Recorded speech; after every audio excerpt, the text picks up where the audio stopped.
Search and rescue operations have been halted due to bad weather conditions off the southwestern coast of Korea, where the Sewol-ho ferry sank almost 2 weeks ago now.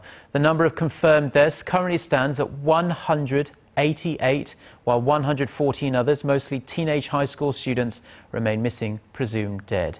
Rescue teams are trying to come up with different ideas on how to get deeper inside the vessel and recover every last victim. Let's go straight to our Kim Ji-yeon, who joins us from the news center. Ji-yeon, what's the latest? Hello, Mark. The authorities are considering using more tools to speed up the search operations. The government says divers will use compact explosives to take out debris that is blocking passageways within the ferry, but only when the parents of the missing students give their consent. You can imagine what the parents are going through. They want to see their loved ones as fast as they can, but they also don't want the bodies to be damaged. The explosives will speed up the operations, but there is the concern that it may damage bodies trapped inside. Authorities are saying they're starting to use metal cutters to open doors within the vessel.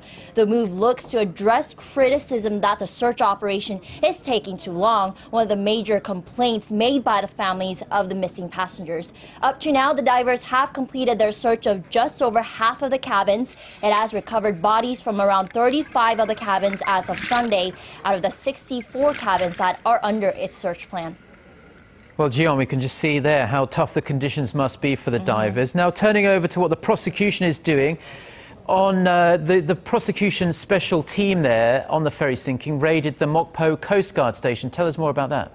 You're right, Mark. Prosecutors and police investigating the case suspect officers there neglected their duty to effectively deal with the situation in the early stages of the rescue. The Mokpo Coast Guard has been accused of wasting precious minutes by asking a student who made the first emergency call from the ferry whether he knew the coordinates of where the vessel was. This comes as prosecutors raided maritime traffic control centers on Jeju and Chindo Island over the weekend. They are suspected of neglecting their duties in the early stages of the ferry sinking and giving up their responsibility for an area that they should have been monitoring.